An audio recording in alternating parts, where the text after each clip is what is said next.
देखा है। ये मेरा अभी तुमने असली रूप मेरा नहीं देखा। मैं ऐसा प्लास्टर चढ़ाऊंगी अपने ऊपर कि मुझे आप तो क्या कोई पहचान ही नहीं पाएगा। वो प्लास्टर कहाँ चढ़ता है? ब्यूटी पार्लर पर। शादी के दिन वैसे चाहे जितने भी हो, लेकिन जिस दिन शादी होगी उस दिन की फोटो और 20 दिन बाद की फोटो देख लेना, बहुत अंतर मिलेगा।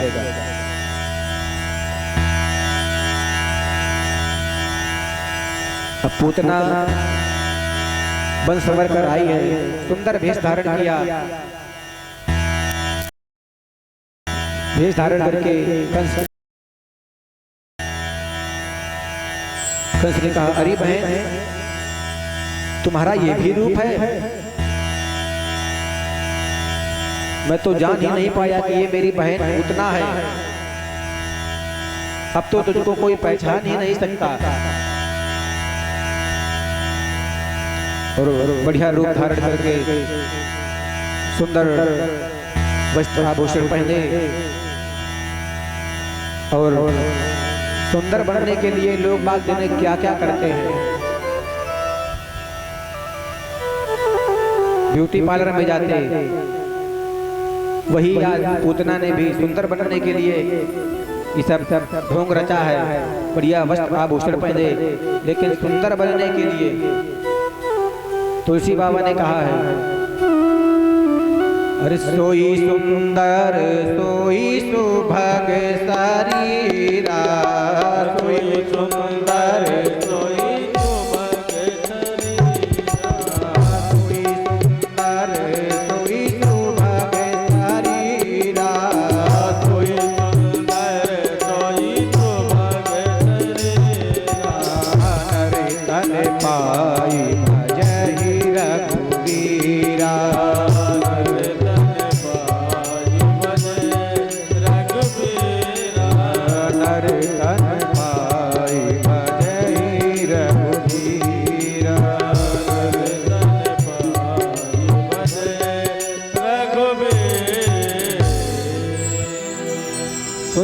सोई सुभग शरीरा, नर तन पाई भजहि रघुवीरा। भगवान आपके सुंदर रूप को नहीं देखते, भगवान ये देखते हैं आपका मन कितना सुंदर है और आपके मन में क्या भरा हुआ है। भगवान ने सभी भक्तों को एक एक कमरा दिया हुआ है। एक व्यक्ति था, उसके 3 पुत्र थे और तीनों पुत्रों का विवाह हो चुका था। सभी की पत्नियां थीं। एक दिन पिताजी के पास तीनों पुत्र आए और बैठ गए। बैठ करके कहा, अब पिताजी ने कहा, मांगो, क्या मांगना चाहते हो? तो पुत्रों ने कहा, पिताजी अगर मलकियातम हमें मिल जाए तो ज्यादा अच्छा रहेगा। पिताजी ने कहा, अच्छा ये 100 रुपए लो। पिताजी ने तीनों पुत्रों को 100 रुपए दिए और कहा, जिसका कमरा भरा हुआ मिलेगा उसी को मैं अपने राज्य का मालिक बना दूंगा, अपना घर का मालिक बना दूंगा। जब ऐसा पिताजी ने कहा, अब तीनों अपना अपना दिमाग लगाने लगे। एक अपनी पत्नी के पास गया तो उसकी पत्नी ने सुझाव दिया कि जुआ खेलो जाकर, जुआ में अगर एक भी चक्कर लग गया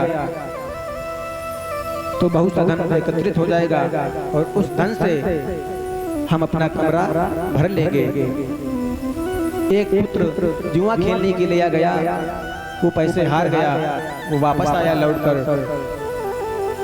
फिर अब दूसरे पुत्र ने कहा, 100 रुपए हैं, कमरा कैसे भरे? अब जो कचरा धोने वाली गाड़ियां थी उस पुत्र ने उससे परामर्श ली और अपने घर में कचरा भरवा लिया। जो तीसरा पुत्र था उसने कहा पिताजी ने ये पैसे बहुत मेहनत से कमाए हैं, ना पैसा खर्चा हो और कमरा भी भर जाए, ऐसा क्या किया जाए। तो उसने रुई ली और एक दीपक बनाया और दीपक को देहली के बाहर रख दिया और उसको जला दिया। जब वो जला तो उसके प्रकाश से सारा कमरा भर गया। ऐसे ही हमारे भगवान ने हम सबको एक एक कमरा दिया हुआ है और उसमें लोग बाग जाने क्या क्या भरते हैं, लेकिन जिसका दिल रूपी कमरा साफ होगा उसी के यहाँ भगवान विराजमान होंगे, ऐसा भगवान ने कहा। और पूतना अब माया का रूप बनाकर ले चली है और जब गोकुल में पहुंचे तो बिना किसी के जाने ही गले लग रही है, ना किसी को जानती ना कुछ, अपने आप गले लग रही, पैर छू रही किसी के, किसी को गले लगा रही। लेकिन अब जब ऐसा ग्वालों ने देखा तो कहा ये सुंदरी इतनी सुंदर कहाँ से आ गई, हमको तो लगता है ये साक्षात लक्ष्मी हैं, हमारे श्री हरि भगवान कृष्ण के दर्शन करने के लिए यहाँ पर पधारी हैं। अब वो किसी को ना जानते ना उसको कोई जानता, अपने आप हाथ मिला रहे, गले मिल रहे। ऐसे ही दो पुत्रियों की कहानी है। एक लड़की शहर की पढ़ी लिखी थी और दूसरी देहात की लड़की थी। दोनों शहर की जो लड़की थी उसने कहा चलो शॉपिंग करें, यहाँ चल के शॉपिंग करेंगे, जाकर बाजार में कुछ चीजें खरीद लाएं। लेकिन जब अब देहात की लड़की और शहर की लड़की दोनों जा रही तो शहर की लड़की बिना ही कुछ कहे सभी से मिलजुल रही, सब कुछ कह रही, लेकिन देहात की लड़की जो है वो सिर झुकाए हुए चुपचाप चली जा रही है, ना किसी से कुछ कह रही ना किसी से कुछ बोल रही है। जब वो दोनों शॉपिंग करके बाजार करके मार्केट करके जब घर पर वापस आई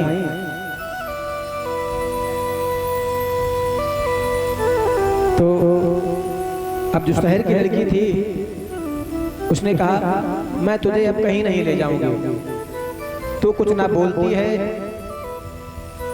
चुपचाप बस सिर झुकाए चली जा रही है, तुझे कुछ मतलब ही नहीं है। और मेरा देख मेरे कितने परिचय वाले मिले थे। तो उस देहात की जो लड़की थी उसने बड़ा सुंदर ही उत्तर दिया।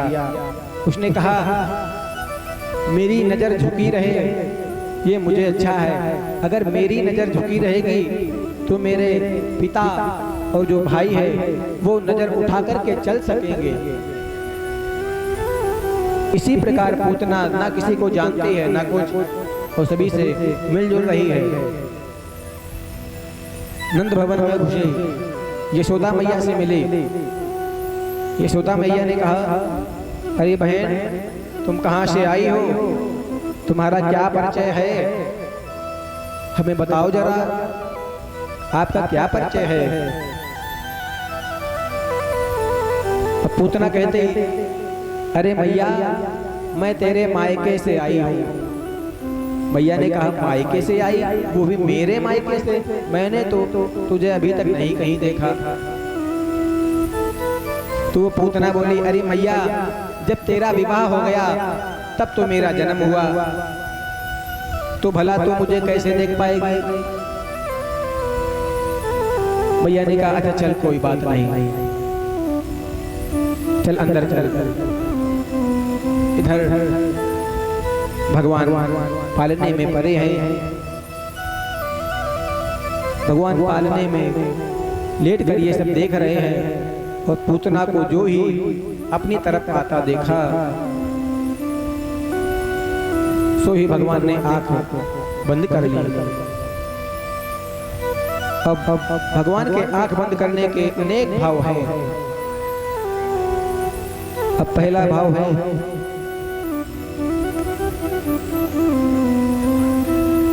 पहला भाव है, कोई कहता कि ये जो है पूतना जो है ये माया का स्वरूप बना करके आई है और भगवान की दासी माया है।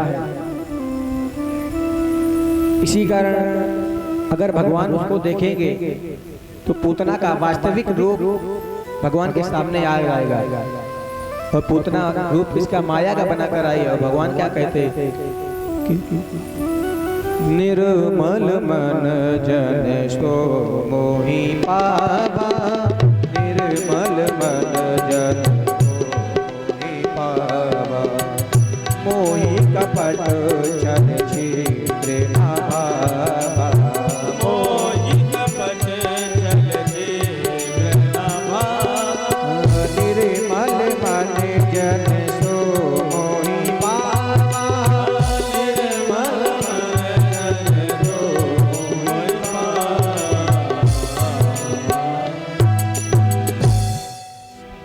भगवान कहते निर्मल मन जन सो मोहि पावा, मोहि कपट छल छिद्र न भावा। और भगवान और ये पूतना जो है ये माया का कपटी रूप बना करके आई भगवान के पास। तभी भगवान ने अपनी आंखें बंद कर ली। अब कोई कहता नहीं नहीं भगवान ने इस कारण आंखें नहीं बंद की। भगवान ने आंखें बंद की, ये पूतना जो है ये भगवान को विष पिलाने के लिए आई और विष पीने में हमारे भगवान भोलेनाथ बहुत ही निपुण है। तो भगवान ने भोलेनाथ का ध्यान किया और भोलेनाथ से कहा, अरे प्रभु मैं तो यहाँ पर माखन मिश्री खाने के लिए आया, पर ये जो पूतना मौसी है ये मुझे शुरुआत में विष पिला रही है, तो आप पान करने के लिए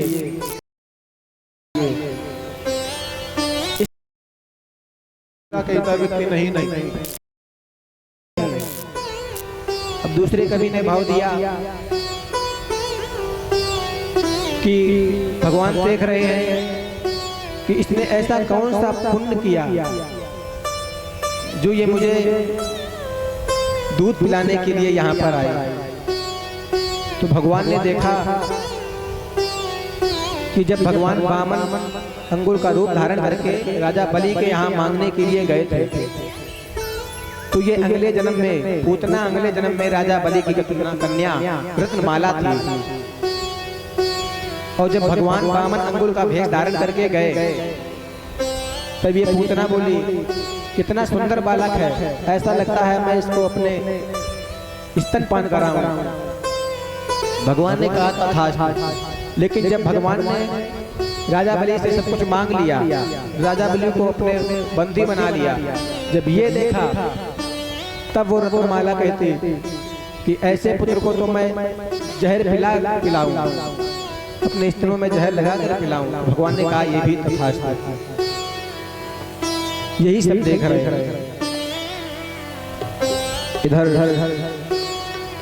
भगवान